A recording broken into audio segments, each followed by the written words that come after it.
జగన్ సామాన్యుల కోసం పనిచేశారని మంత్రి కారుమూరి వెంకట నాగేశ్వరరావు అన్నారు. పేద ప్రజలు బాగుండాలి, వారి పిల్లలు చదువుకోవాలని తప్పించారన్నారు. పశ్చిమ గోదావరి జిల్లా తణుకులో వైసీపీ ఆఫీసులో మంత్రి కారుమూరి సమావేశం నిర్వహించారు.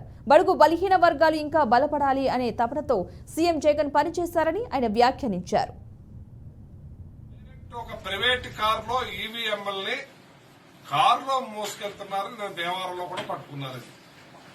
అదొకటైతే ఏదైతే కొన్ని కాన్స్టిట్యున్సీల్లో 1,80,000 ఓట్లు పడితే 30,000 ఓట్లు అధికంగా మరి కౌంటింగ్ లో కనపడుతున్నాయంటే ఇవన్నీ కూడా తేడా జరిగిందనేది ప్రజలు చర్చించుకుంటున్న విషయం.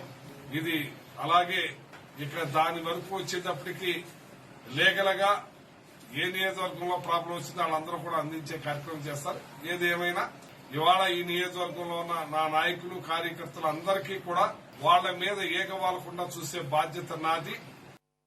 డైరెక్ట్ ఒక ప్రైవేట్ కారులో ఈవీఎంఎల్ని కారులో మోసుకెళ్తున్నారు. నేను దేవాలయంలో కూడా పట్టుకున్నారు.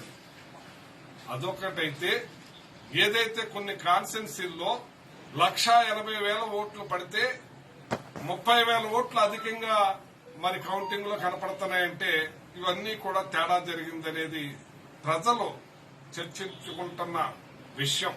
ఇది అలాగే ఇక్కడ దాని వరకు వచ్చేటప్పటికి లీగల్గా ఏ నియోజకవర్గంలో ప్రాబ్లం వచ్చిందో వాళ్ళందరూ కూడా అందించే కార్యక్రమం చేస్తారు. ఏది ఏమైనా ఇవాళ ఈ నియోజకవర్గంలో ఉన్న నా నాయకులు కార్యకర్తలు అందరికీ కూడా వాళ్ల మీద ఏకవాలకుండా చూసే బాధ్యత నాది.